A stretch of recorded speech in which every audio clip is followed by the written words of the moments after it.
recording has started. All right.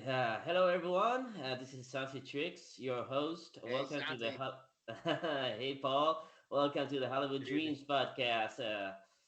I'm here with my co-host Dave Melican. Hey, Dave. How are you?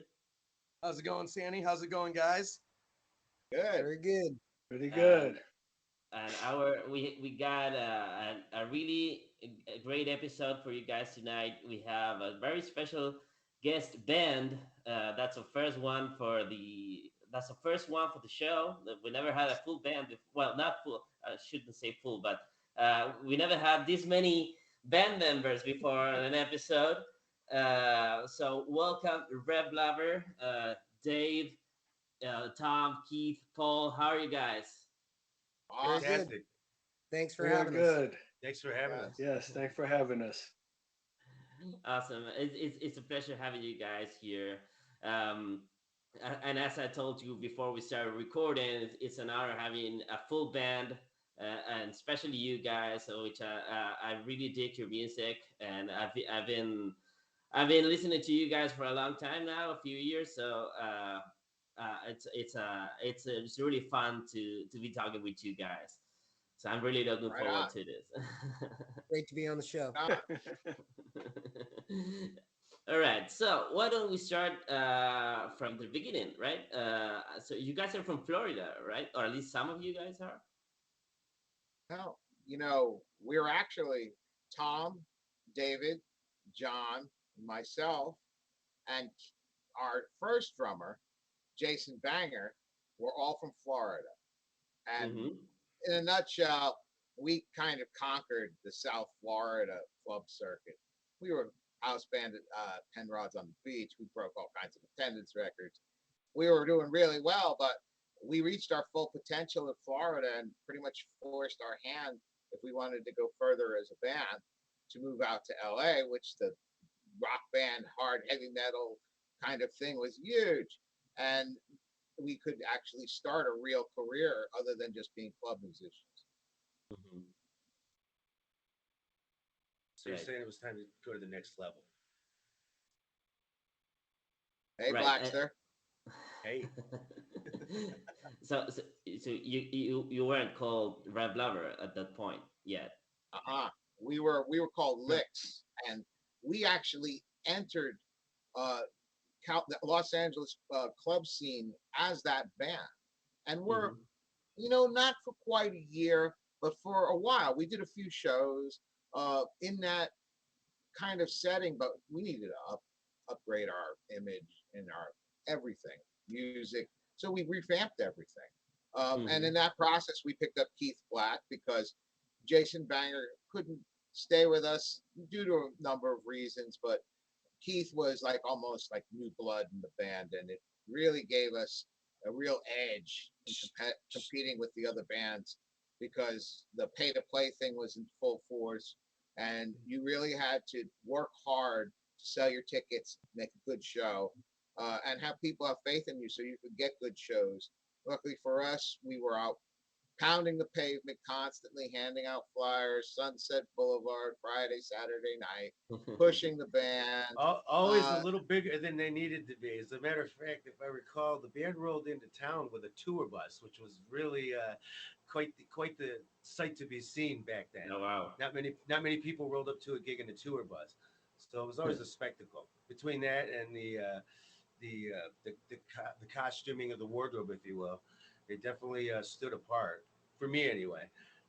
It was definitely a no-brainer to Hell, join. that's what made you join us, Keith. You felt we had Yeah, potential. he said You they had had a tour choices. bus and they're going on the road. I was like, I'm in. Yeah.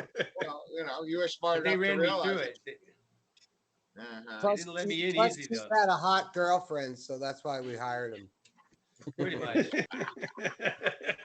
And I was at a place I could get a lot of free road cases, and we needed that. Yeah, that's right.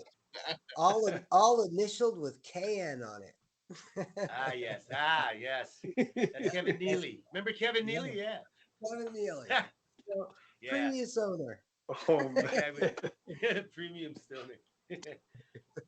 Not to mention these guys had a studio, their own. They had a full compound, gear truck, lights, full PA, it was a no-brainer. It's like I'm in. And these But guys That's were the, you good. seasoned, know, and they were much more seasoned than me at the time, also. So they kind of, it definitely took me under the wing, but it didn't take long.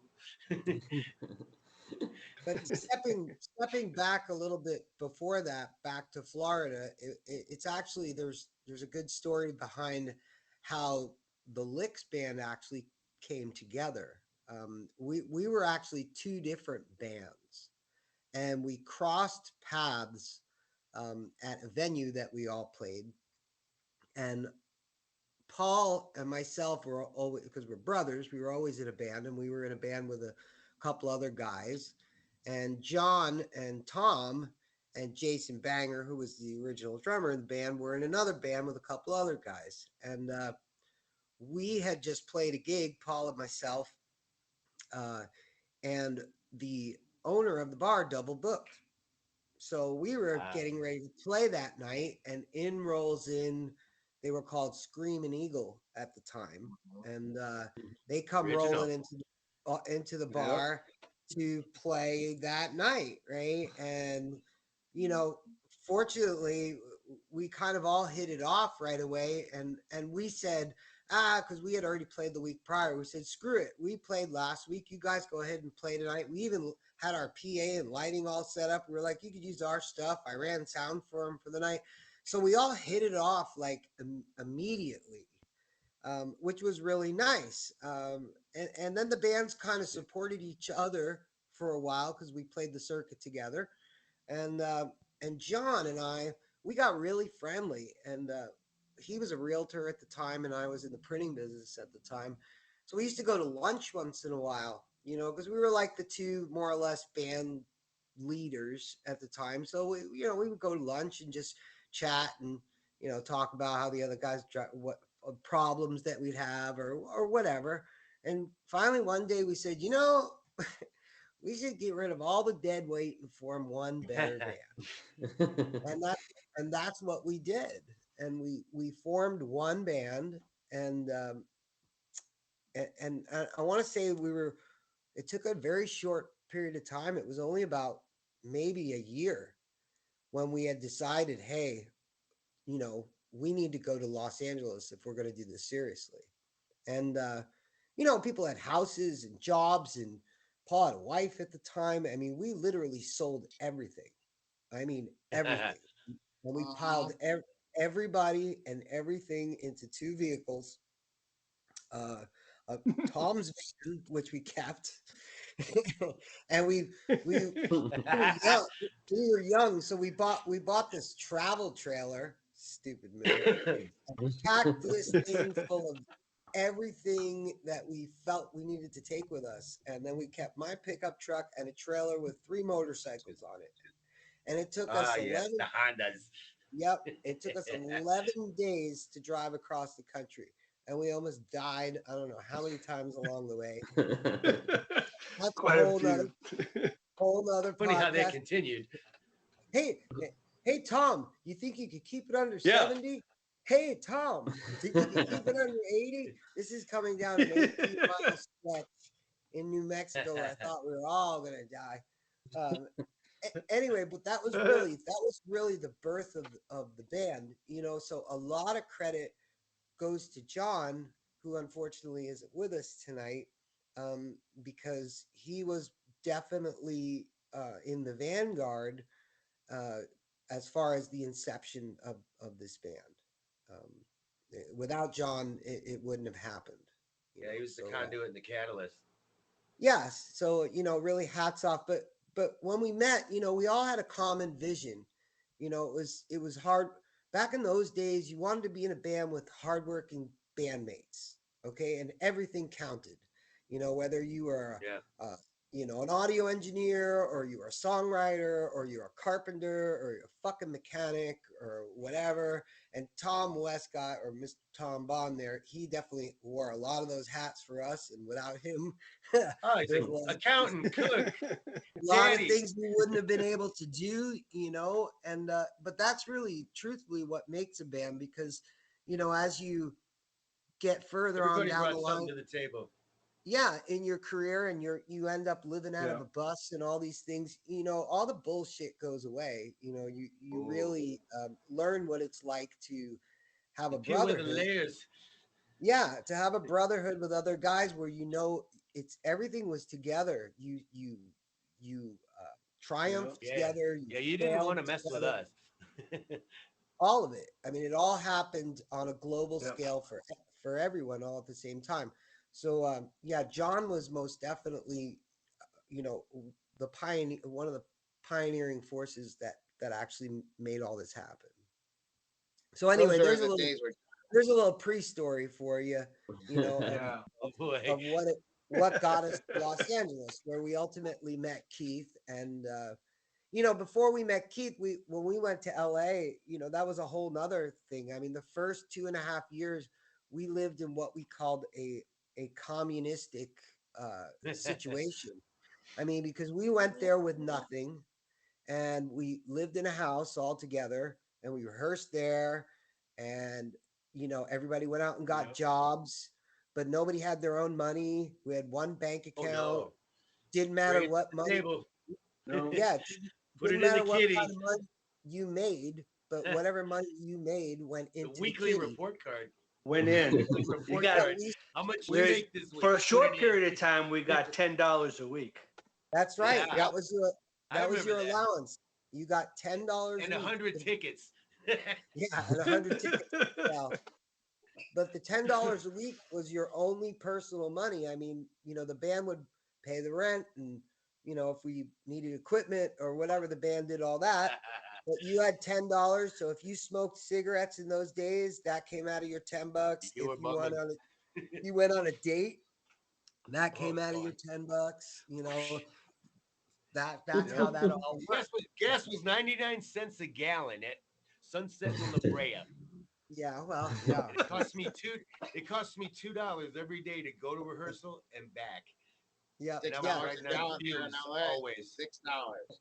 yeah. At one Riding point, on fumes he always. was putting a quart of oil in his vehicle too for that trip. That's But true. Forgot anyway, about that one.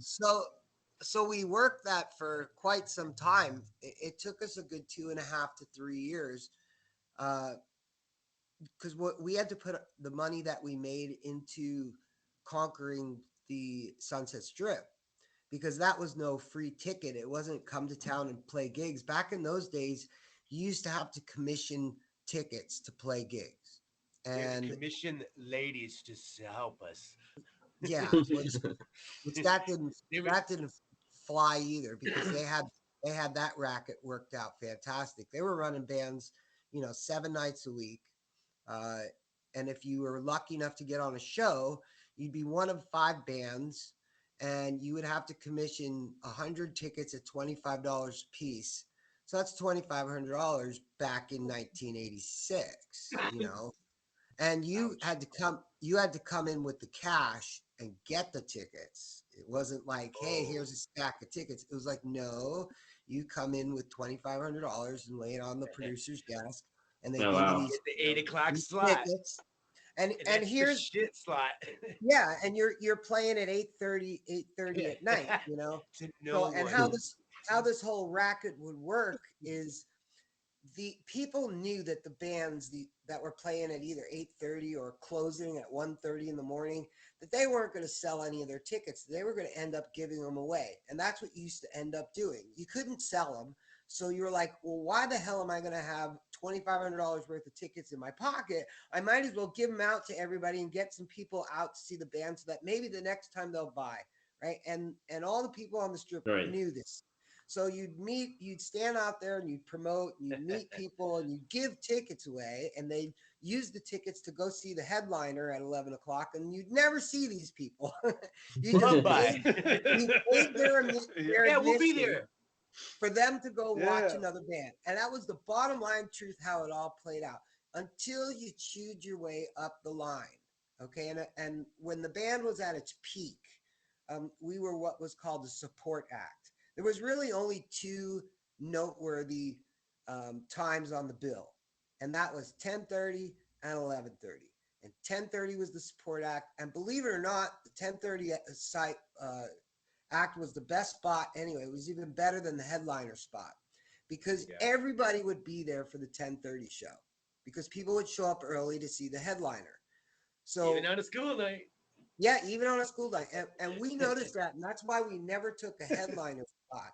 We were like, nah, no, this is dumb. We should always support somebody and play to their crowd too, because we used to see what happened is we would play the support act and we play to a bigger crowd than the headliner because some of our people would just leave, right? They wouldn't Right. stick around for the headliner. Like So, filling the room and bailing.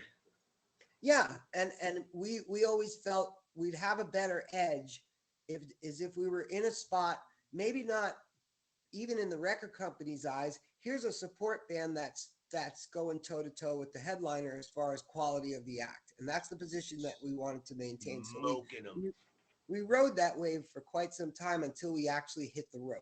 And then once we hit the road, we used to play a show here and there in Los Angeles, but the bulk of our activity was all around the country traveling, and that's really where we where we became career. This became a career. That's where The we really trenches. refined things.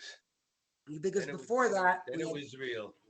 it was weird. We had other responsibilities before that. I used to run print shops. Tom was in construction. He used to, replace people's roofs and build additions on their houses and all this shit. And then all of a sudden, we're in this bus and we all really have a common focus now because none of us are distracted by the other bullshit that we did to make ends meet. It was like, wow, this is really cool.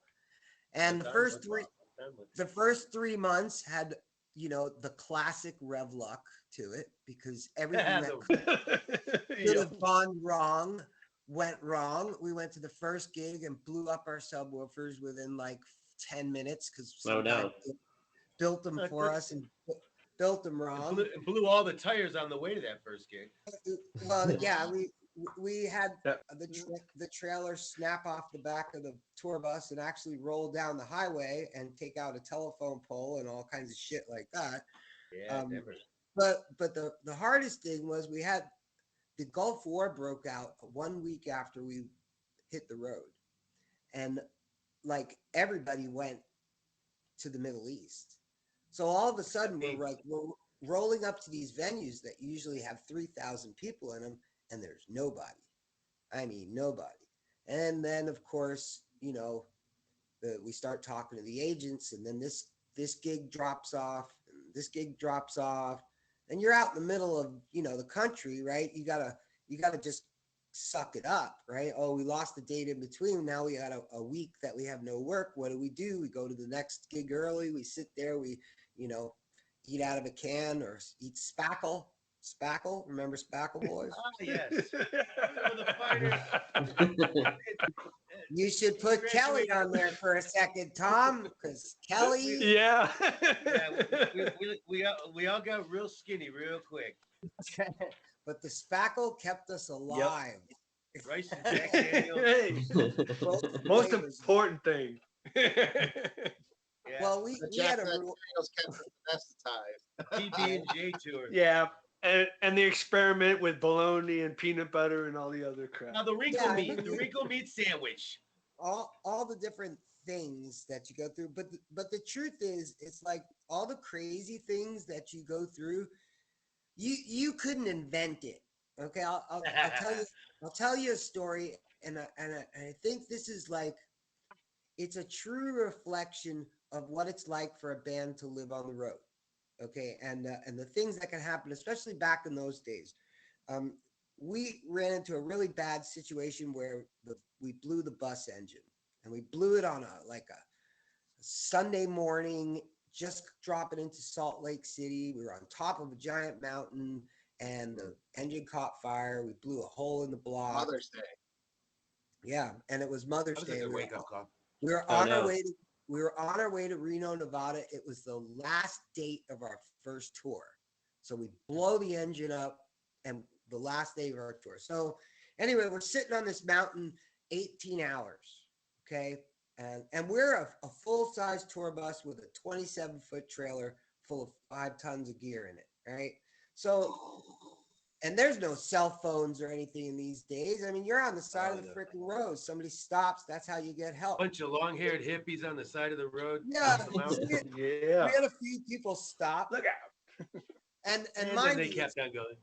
it's like an 8% grade down into the valley where you got to go to even get some help. So we had a few people stop. And they sent up a regular tow truck, and we kind of laughed at him, and he laughed at us.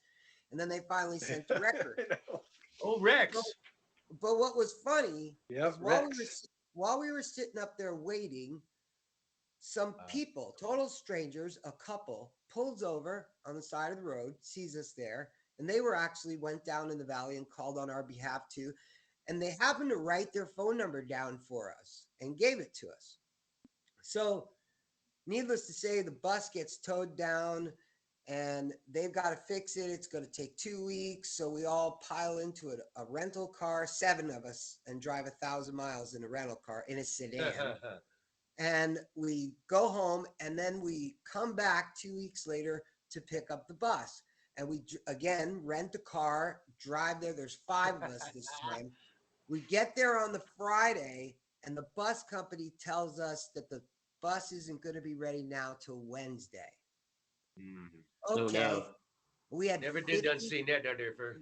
Yeah, we had $57, I believe it was, to our name, and we had to find lodging and feed 5 guys for 5 days because all the other money that we had was the gas, the diesel we needed to get back to Los Angeles. So we were sitting in this hotel room on the 3rd day, and I remember we got some hot dogs. That was the meat product, and we got some PB and K. And that was about it. Yeah. No bread. And I wrote Push On, the song Push On, which I'm sure you've heard in the Rev Lover recordings. I actually wrote that song in about 15 minutes sitting on the bed in the middle of this hotel room with us all sitting around.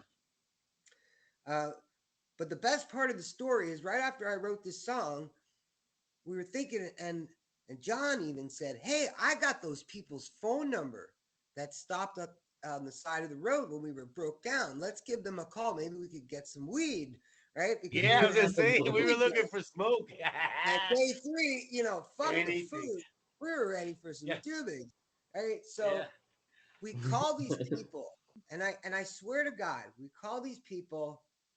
We don't know them from Adam. They come, they're turns out they lived an hour away from where we were at the time. They came with 2 cars because there was 5 of us. They picked us up at the Awesome. at the hotel. They brought us back to their house. Keith wasn't with us at the time because he had a really hot girlfriend who had just left him for my girlfriend. Another story I'll tell you in a second. Oh my gosh, that's great. It reminds me, if my girl We leaves didn't me know for whether to another be girl, confused or happy. I don't know. It was very. which brings a philosophical question to mind. If your girl leaves you for another girl, should you open the door for both of them? I don't know. I stand up for. Anyways, these people come, they pick us up at the hotel, they drive an hour, bring us to their home, they cooked us dinner, they did like a walk thing, they brought out all this weed, we smoked, we drank, we ate with them. The guy happened to be a drummer, and Keith wasn't with us at the moment, so we actually played the Push On for the first time with this guy up in his bedroom because we brought our guitars with us and jammed with this guy and played the song. And then they took us home with leftovers. They gave us a bag of smoke, and we never talked to them again. That's Perfect. And it just goes to show you, like that's something. The circumstances behind that. There's so many stories behind rock a lot bands of good people.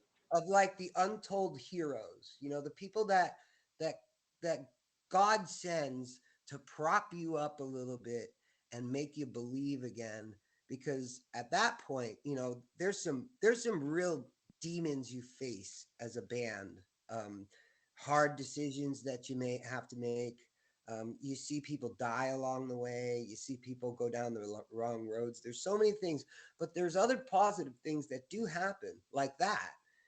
people that make a difference, and they don't even realize how much of a difference that they made. But there still is a lot of beauty to be found in the world, and it's just funny when it comes across your path when you need it the most.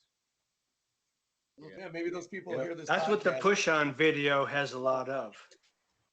And Exactly. including that actual incident, because Tom video recorded it and fused it into the video. Tom's got great at making videos. He knows how to pull all that stuff together.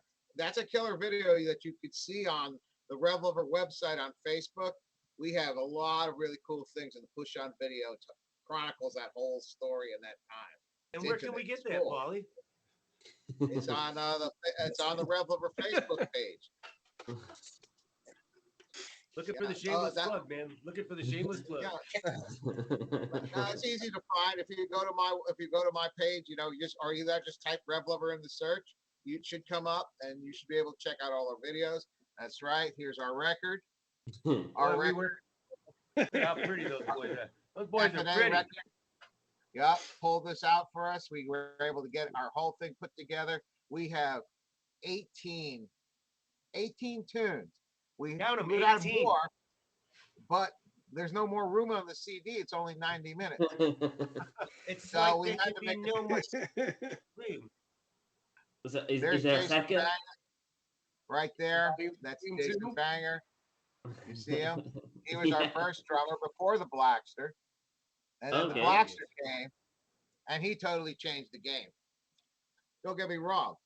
Jason Banger. And for the killer record, drummer. yeah, I was going to Drummer. say, for the record, Jason's a great drummer, and you guys actually, you guys wrote a really good, groundbreaking songs with him that really kind of paved the way for the band to really go the direction that they did. Because not a lot of people had really good commercial songs that actually had some balls and some edge to them. It was the whole music scene at the time was starting to kind of turn into a big blah of 4/4 count. Everything was very choreographed. The song you could see it from a mile away. These guys actually had something a little bit different. And Jason was actually a really good drummer. He actually had a few riffs that, if I recall, I couldn't actually pull off, so I faked it. Still faking it, So he's a lot of credit goes out to him because he was on the demo that got me to you, and that got you guys actually in your publicist and in the eye, so to speak, really.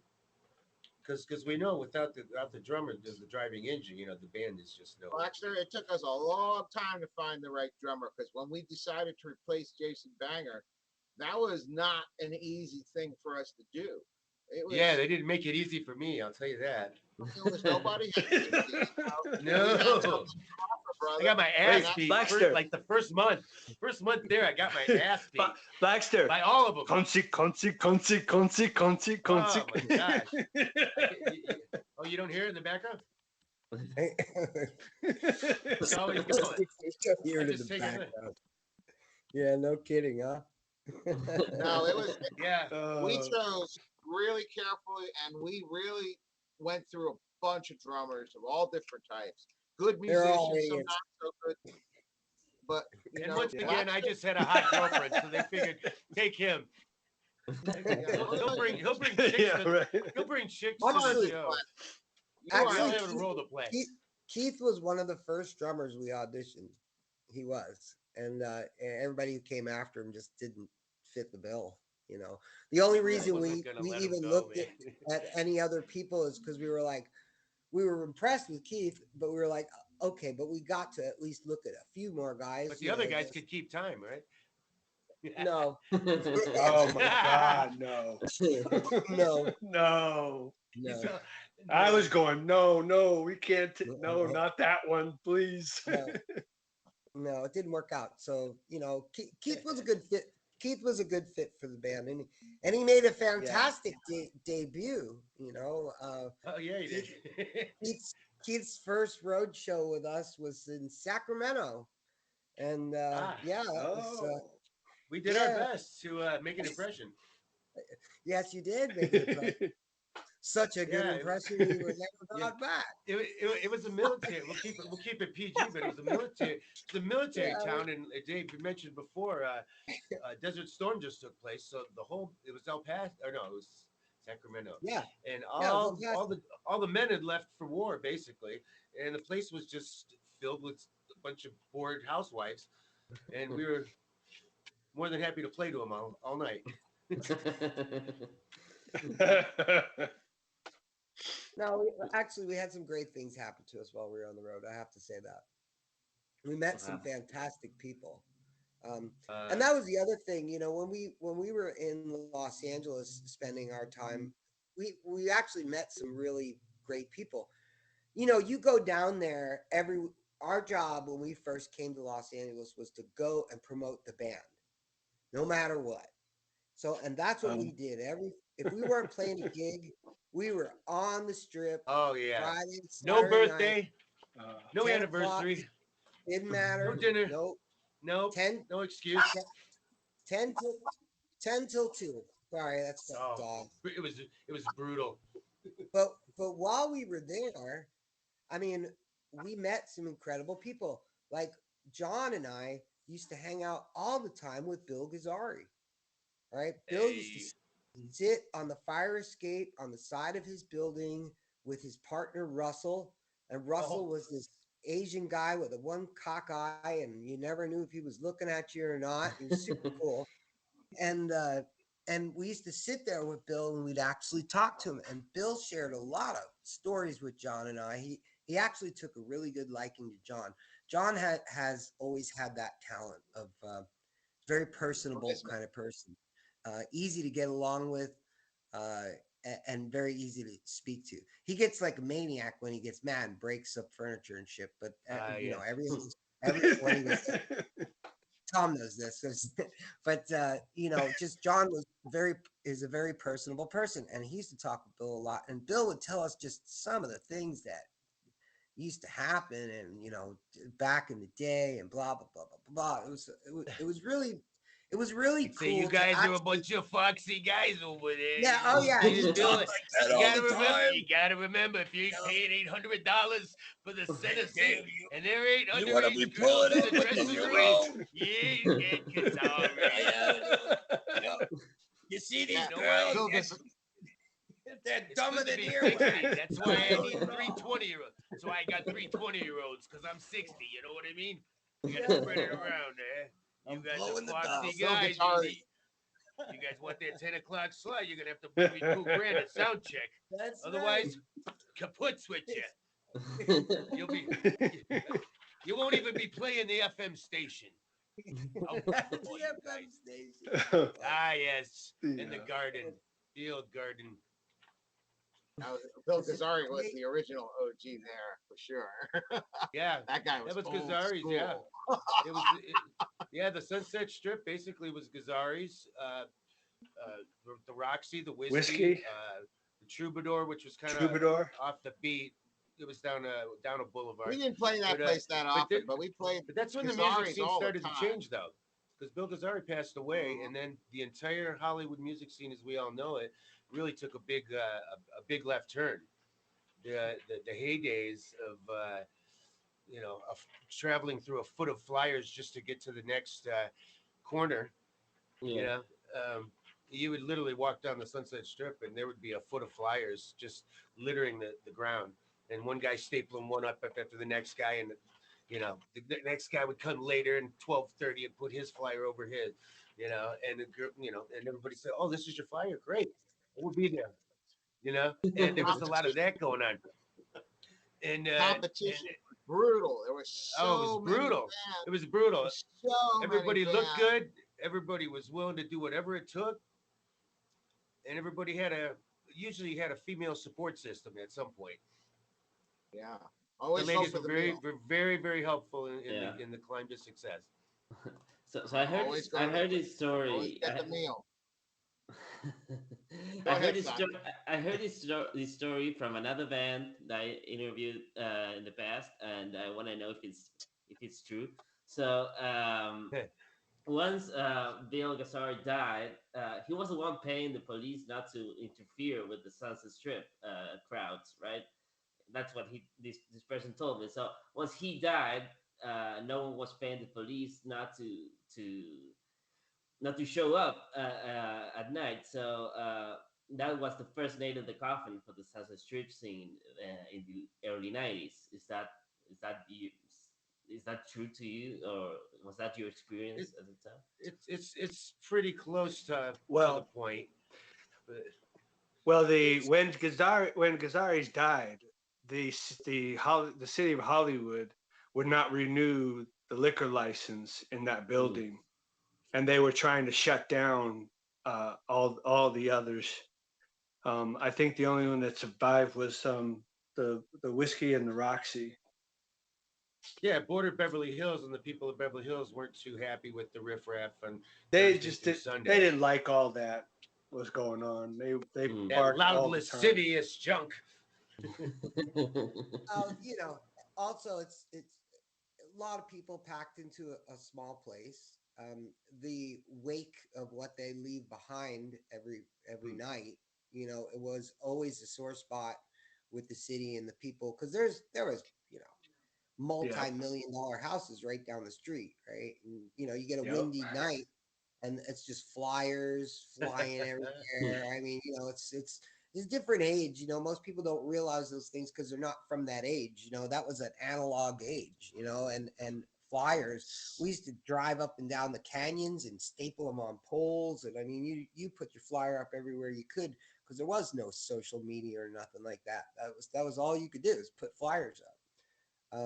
Plus, the industry was changing too, and that was part of it as well. You know, there was the funny thing is believe it or not, this is classic Rev Luck timing. You know, I'll never forget my first time to Sunset Strip. I went alone. It was shortly after we had come to town, and I jumped on my bike and I decided I was going to ride down there and have a look. And when I arrived, the way the Sunset Strip worked, there was nothing on the other side of the street. All the people were on one side, on the side with all the clubs, and there was nothing on the other side. So I was on the other side of the street waiting to cross at this main crosswalk in front of the liquor store, right by Gazzari's.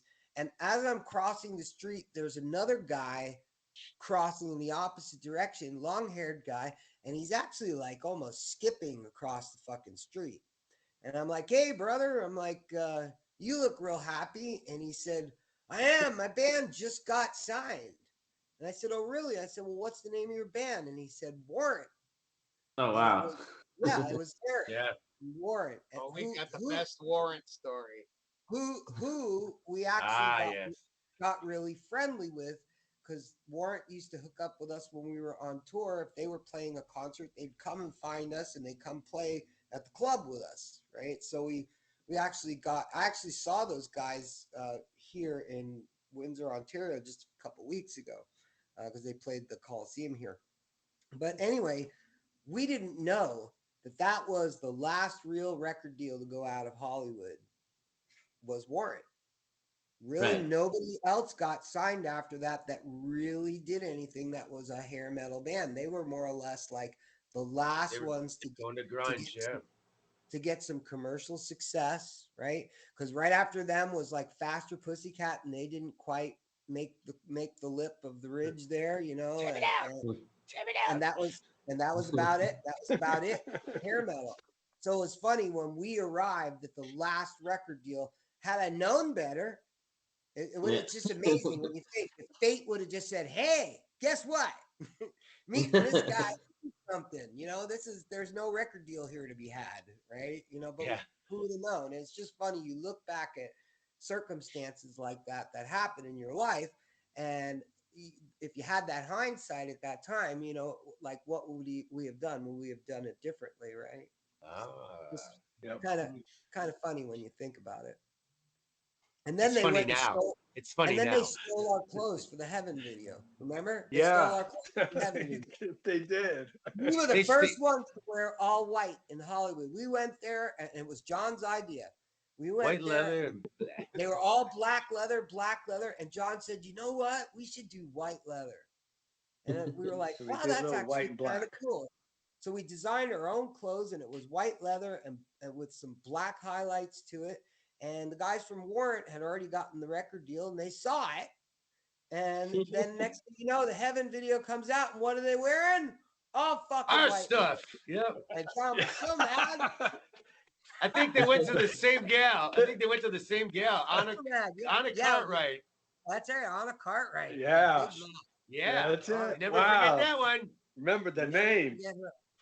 She Yep. was Yeah. amazing. She had a talent. He was For making amazing. clothes.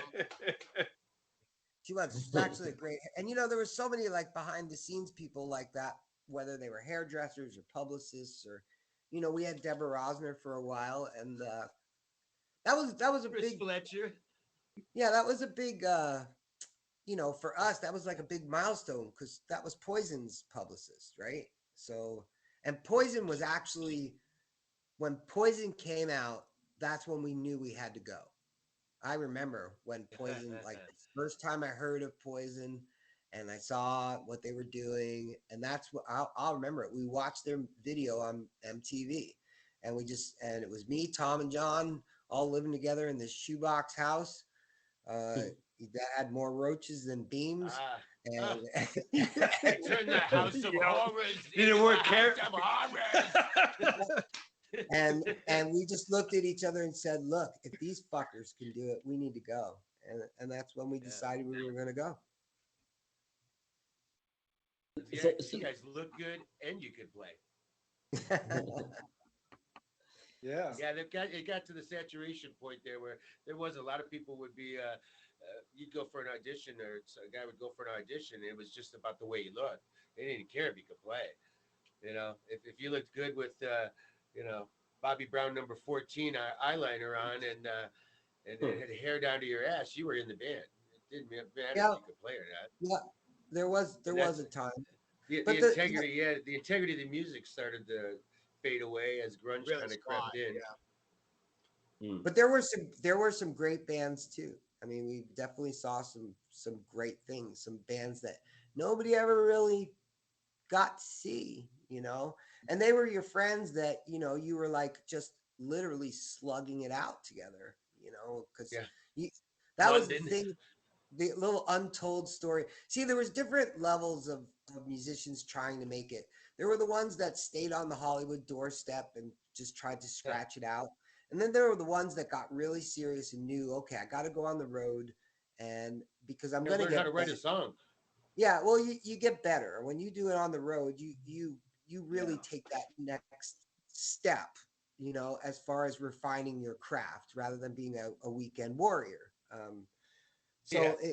When you ran into other bands that had the gumption and the balls and the strength to get out there, I mean, you really had a lot of respect for them because we were fortunate to be able to do that.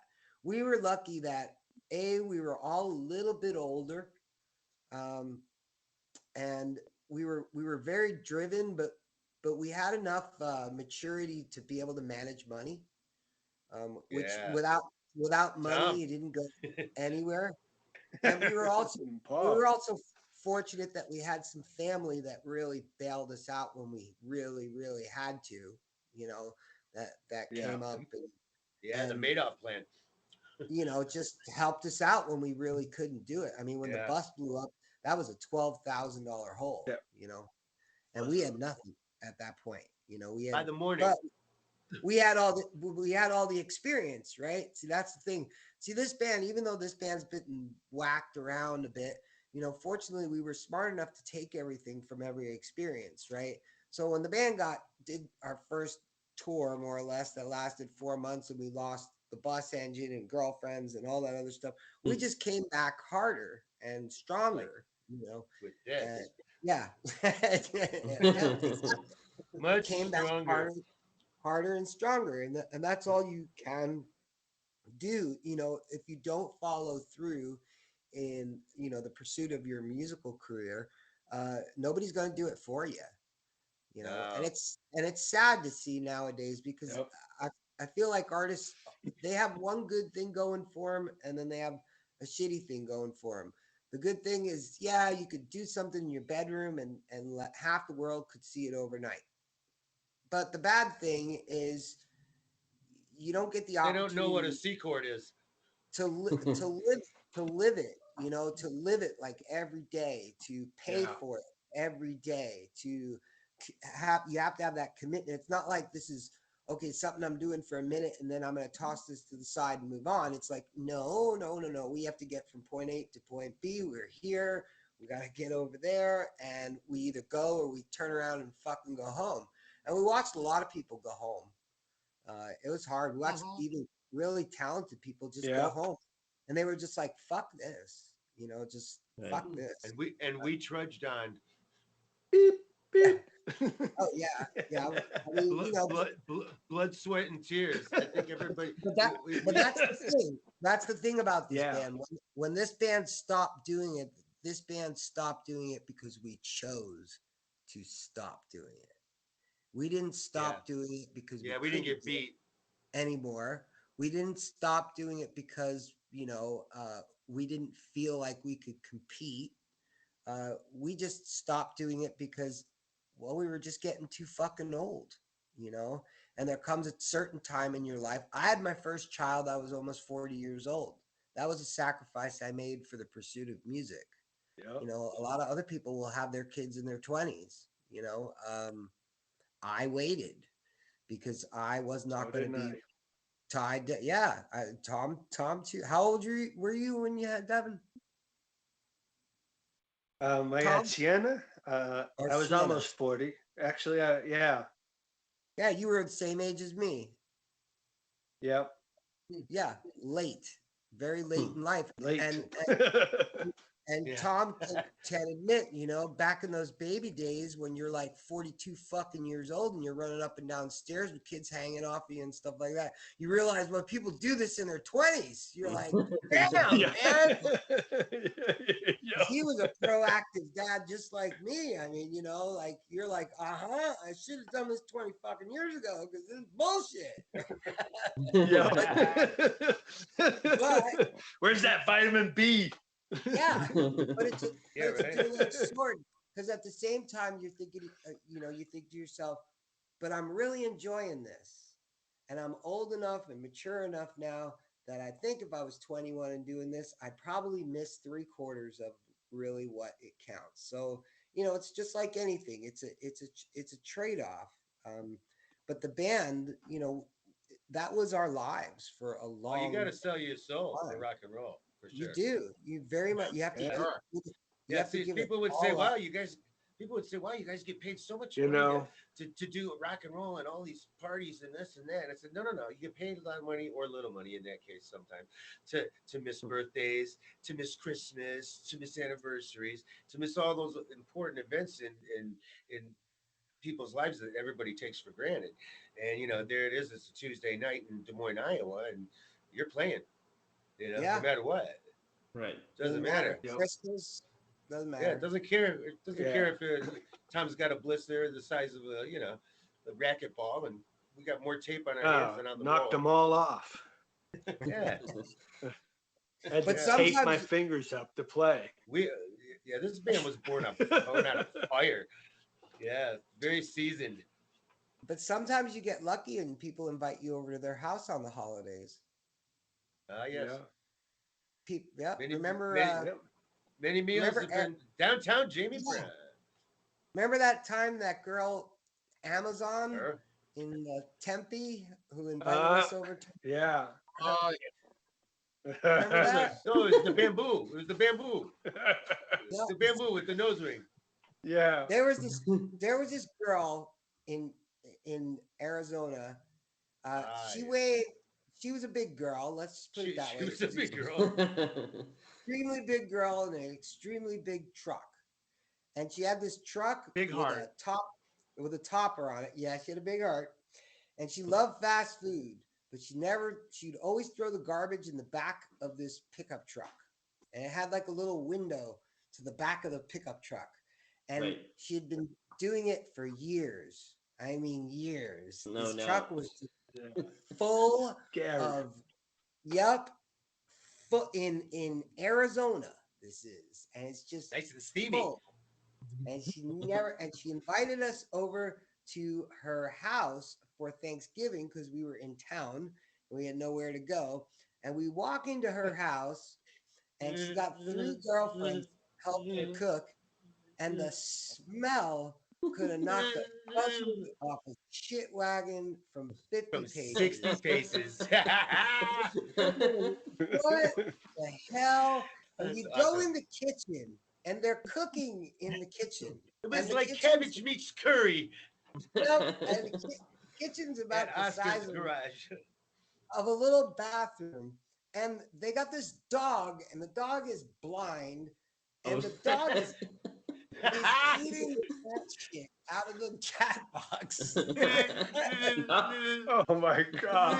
in the kitchen while they're cooking. Because the cat box, they never emptied it. They just added to Oh, it. They just oh, it's a kept- pyramid. It looked like a pyramid Oh. of Tootsie Roll. That's Tootsie when Roll we started- pyramid. That's when we started drinking. We started drinking right then. Oh, I knew God. there was a reason I blocked that from my mind. Yeah, Yeah. remember that? Remember? And we were like, "Oh my God, look at the dog!" And she's like, "Oh, those are just kitty cookies." No. Oh. Whatever I see A lot. becomes a Tootsie Roll to me. No, no. But we fortunately had a big bottle of Jack Daniels. We started drinking immediately. Yes, this is one thing that I definitely was born of. I don't think I was a vodka drinker before I met these guys.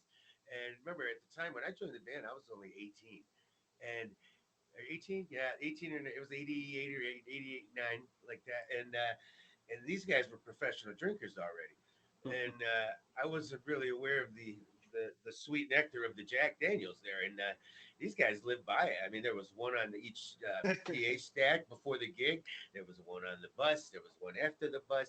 And every gig we went to, fans would literally line up with, they came with bearing gifts like the Three Kings. They'd bring Jack Daniels and pieces of lasagna and just they really took care of us out there a little bit. Some of them. Yeah, well, we were known as the band that used to drink a lot because we used to very often run out of Jack Daniels because everybody would send shots up constantly to our concerts. Ooh. And there would be like a pile of, at the end of the concert, there'd be a pile of shots, and the waitress would have to come and collect them because she's like, "We don't have any more shot glasses. We have no more Jack Daniels. You guys cleaned this totally out." So we were really, really, I don't know, we were crazy at that time, but we always got the business taken care of when it needed to get taken care of. That's true.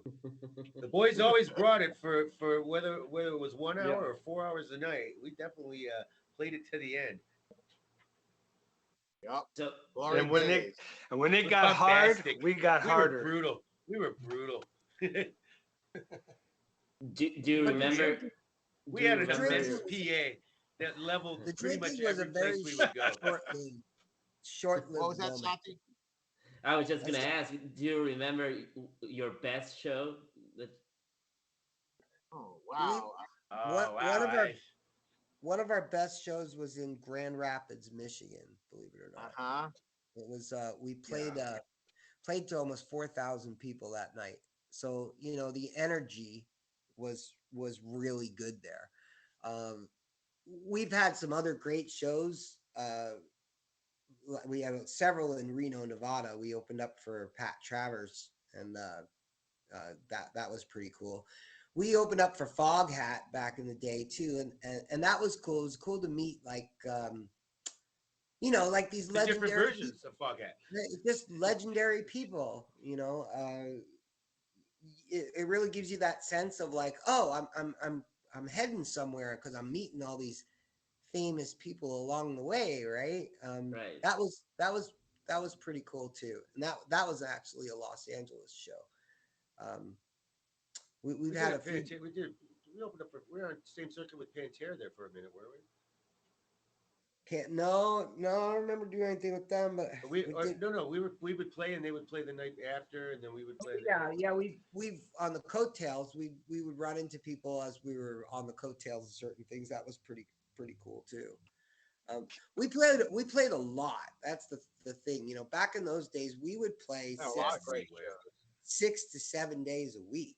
I mean, and we were the Good type for of the band. boys. Yeah, we were the type of band. We never really did it the way they wanted us to do it. You know, back in those days, they want you to play like Yep. 5 45-minute sets. You would start at 10 and you would play till like 3 in the morning, and they wanted you to play like 40 minutes on, 20 minutes off every hour. We were like, fuck that. We used to play 2 shows. Two And shows. the first show was 2 hours, and the second show was 2.5 hours. That's it. And we just played. You know, we were There's like, a lot of crowd participation. yeah, it was hard for to start and stop. You know, as a singer, it sucked for me, especially in the winter, because you just get going, you just get loose, and you got to stop singing for 20 minutes. And okay, and if you go step outside and it's freezing cold outside, and you go back in, you know, and you're singing this, you know, I mean, because when we weren't doing original music, we were doing Queensryche, we were doing, you know, Motley Crue, we were doing all that kind of stuff. All So the rough stuff. Skid Row and all that, right? So yeah, that's why we said screw it, let's just play, you know. And that's what we used to do. We'd always start late, never started on time. Never start on time Not ever. once. No. Not even Not once. never. I was So gonna you say, I guys, you boys remember better be once. out at 10 o'clock, and we're gonna have to readjust your contract. Yeah, We'll 10:30. get right on that, sir. We'll get right on that. Yeah, but hey, Did they you say couldn't turn it down? argue Okay. because Yeah, they'd we'll be turn it like, down for you. you started 30 minutes late, and I'd be like, but we played 4.5 Naturally. hours out of 5. So I don't think it After, really after matters. Keith got in the band, do you guys remember the first show you played as that unit? Yeah, Yeah. I do. Yeah, I do. Very the well. first show that we played Sorry. as that unit. After Keith No, the- joined, yeah. Yeah, Where it was that at? That was at the Roxy with Michael Seven. Wow. Oh, you mean? Oh, yeah. Our first show is this lineup. Yeah, it was at the Roxy, Yeah. wasn't it? Yeah, it was at Yeah, the Roxy. Mike- Michael Seven. I came late. I came late to the stage because I had met this gentleman named Travis, who was our procurement officer on the bus. Oh, And, yeah. I found my way to the stage just in time, literally, to start the show. The fog was already rolling. The intro Yeah, was we wanted playing. to kill The him. guys are standing there like, where the fuck is the new guy? This Yeah. guy, we're going to kill him. Then the show went so good, and I was getting my ego stroke after this. Never did a show this well at 18 or 19. And then I missed the bus, and they left without me. Yep, Oh, no. Never that's right, forget he it. missed the bus. Yeah, I couldn't get. I was too busy in the club, and they said, "Hell with them. We're going to the party." And then they proceeded to take the entire club. Another 40 cars followed the bus out to the compound for a rager, in which I found I had to hitchhike a ride with somebody from the gig, one of the Yeah. fans, to get there That's Flexer. to our own party. Yeah, That was that was you, a very Keith. show. I remember that one real well. They're like, "How you Oh, doing there, tell pup?" Yeah. Yeah. Tell them about the hot tub story at the campground. I'll save Oh, that no. one for John. Oh, Yeah, no, Joe. We used to, let's just put it this way. We used to park at this campground and get treated like kings at this place in KOA Arizona. Kings. The Yeah, old KOA people Kings. treated us like family till we brought Keith. That was the last time that we were there. So anyway, That was it. Apparently, Story you're not from allowed the to do day. push-ups after closing in the hot No, tub. you're not. No, you're not. No, you're not. Once again, road hardened. Yeah. Female conquest was never an issue, really. I mean, you're in Rev Lover. It was hard to manage the females. Actually, there were so many of them. Oh, they were We were demanding very too. fortunate. We But were the, very fortunate. Yeah, but the utter truth, really, then this is like the truth. When we were on the Listen road up, kids. a long time, and we kind of did all of our thing in that first 3 months. Because if we didn't, we would have never stayed out there. Because we We never saw made it. other people along the way that had been on the road for a couple years, and they looked like freaking old Shit. men. It looked like shit. They did. They looked. It was scary. Bad hair, teeth, and skin. They were just scary. And so fortunately, you know, we had that first leg that was like 4 months long, and everybody kind of okay. We got past that hype, and fortunately, we were smart enough. And again, this is where like, you know, Tom and John were a little older than myself. Uh, my brother Paul's a couple years older, right? And They kept me in line. the reason, you know, the reasoning came into play, and really it's what kept the band together is the fact that we would always agree in the end as a unit, and we'd follow through with it. And after that first few months, we kind of said, hey, you know, that was fun and all, but the truth is that's going to send us in the wrong direction. It's good distraction. It's not going to be something that's going to get us any further with our career. And we worked hard enough to be on the road that we knew we don't want to be just doing this to be on the road. This is not the end stop for us. This is, you know, hone your skills and, you know, come back and do your thing. So fortunately, the drinking was very short-lived. And even that, you know, so when we would finish shows, I mean, it was very much a job. I mean, because you had a lot to manage, a lot of equipment to load out and schedules to keep and places to go. And we were the kind of band, we used to change the own fucking oil in our tour bus type of guys. You know, we weren't just, you know, if we could do it, we were doing it. And if it broke, 99.9% of the time, someone in the band was going to fix it. You know, Yeah, so you're gonna learn. That's just how it was. And that was fortunate for us because it gave us a lot of internal resources that, I mean, countless times came into play. You know, one guy would come to the table with the right answer. You know, you didn't necessarily everybody didn't have to have the right answer as long as one guy had the right answer, you know, and we went through some really trying times. Oh, there was some good fights there, boy. Well, We had a couple really good humdingers. but we got to do some cool things too. We recorded in studios that famous people recorded in. We used to do our recording in a studio that David Lee Roth used to do all his pre-production in, right? So we got to meet cool people like that. Yeah, we did another recording in a studio that Ice-T used to do a lot of recording in. Fox Run. Yeah, and we recorded the Milestone album actually in Artist and Sound Recorders, which at the time was just recently acquired by my family, mine and Paul's family, and that's where Peter Gabriel did So and Metallica recorded, you know, and all those other types of people. Steve Bailey, so it was really cool being in these environments, you know, where all these heavy hitters had done things, whether they related to our style of music or not. You know, it was really cool. They were gonna learn to like it. Being in those places. I mean, we actually met Steve Stevens from Billy Idol, like one of the first gigs that we had at Gazzari's. He happened to show up backstage. This was before Keith. This is when Jason was still in the band, and he was a big idiot. You know, he didn't have the. For a little guy, he sure was an idiot. I loved him. Well, Jason was like 330 pounds, former football player kind of guy, right? And he was a sweetheart, but his social skills were sometimes not the greatest. And I'll never forget because Steve Stevens shows up at our show. This is our first show. We're squashed in this dressing room in the back with like 4 other bands, and in walks Steve Stevens from Billy Idol. So we were all kind of like, you know, starstruck, like, oh my God, this guy's here with us right now, you know, like be cool. And Jason walks up to him with a fucking piece of paper and a pen, and he's like, hi, Mr. Stevens, I'm a big fan of yours. I was just wondering if maybe you could give me an autograph. And we're like, oh my God. Maybe he'd jam with us. Now we're not cool.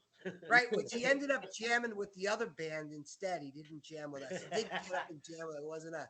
But the funny part of the story is Now, Frank, mind you, he's like 6'3", 330 pounds, and Steve Stevens doesn't bust 5'6" in high heel shoes, right? So he's like, and I know was Prince's production manager for 5 years, so I know what it's like working with a small statured man. So anyway, so Frank walks up to him and asks him for his autograph, and Steve Stevens just kind of looks away and blows him off. So Frank asks him again. He says, Mr. Stevens, I'm a real big fan, and can I get your autograph, right? And he doesn't say anything to him again. So then Frank goes, hey, Steve, and he pokes him in the chest. Oh, no. I love Just it. like, and he nearly knocked him over, right? He's like, sign the fucking paper. And he did. Went to Grandma's office. Signed it and jammed with the other band. Yeah. Hey, look, you're So backstage at my show, punk. So mad. I remember John. John was so pissed off. You idiot. So was there a sense of camaraderie between the bands? Oh yeah, absolutely. I mean, for the For most that, part, we were pretty. it's one of those situations, where yes, 95% of the guys there was usually a good sense of camaraderie. But as you know, it only takes one dickhead to kind of fuck things up, and there's always a few of those. But no, if you had to generalize, yeah, most guys had the same attitude as you. Here's another long-haired idiot that wants to make it rich and become a rock star just like me, right? So he can't be half bad. And that's kind of the attitude that you took. Plus, believe it or not, you watched what other bands did, and you could tell who was serious and who wasn't. You could tell. Yeah, you knew who was going to go somewhere right away. Yeah, you always ask that question to yourself. Am I going to see this one 6 months from now, right? And you could kind of tell. And yeah, there's other ones that you ended up with that relationship. It was all it was friendship, but there was a lot of business going on, and those are the guys that you usually ended up breaking bread with and wanting to do shows with because you knew they were going to work hard alongside you. There was other ones that were riding on mommy and daddy's, trust fund, and Yeah. had a little easier than some of the others. And then there's other ones that were just doing it off of grit, blood, sweat, and sacrifice, and those are the ones that most of the time, those are the ones that, you really found the most in common with. Right. Yeah, the street level kind of nose to the grindstone. Yeah, I mean, it's just it's business. It's Yeah. business. It is very much business, and it's the stakes are high. You're young and dumb at the time, but the stakes are really, really high. Really Because high. I've seen people go home ruined. I've seen people come one way and end up another, and in some cases a coffin. You see that too. A lot of downward spirals. Yeah, unfortunately, they call it, the city of dreams and all that other stuff, but there's lots of bodies that people have to walk across to get to where they want to go, and it's unfortunate, but it is the way it is, Dog eat dog. Jungle. yeah, and There's a we lot were of just, dog eat dog. yeah, and we were very fortunate that we stayed together. That was really because that was We didn't have the member of the week. of most bands. Sometimes they'd lose a member and they just couldn't recover from it, right? Yeah. Well, because think about it. In those days, you're scratching to make ends meet. You need good pictures. You need good recordings. You need good clothes. You need all this shit. You need a polished act ready to go when the phone rings, blah, blah, blah, blah, blah. You lose one of those, and all of a sudden you're back to ground one again.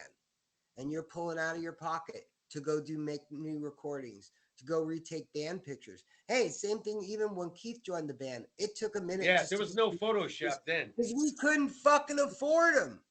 We Couldn't spent Photoshop out the old drummer. Yeah, we spent money having a photographer take pictures of us that was like William Shatner's photographer and all these other famous fucking people. And we spent the dough and we ended up with a good picture. And then Jason ended up having to leave the band. It was useless. It was back to square one. And we couldn't afford another $5,000 fucking dollars to Somebody go had do to take you in for the team. And it wasn't like, oh, grab your phone in those days. You find someone who owns a fucking camera.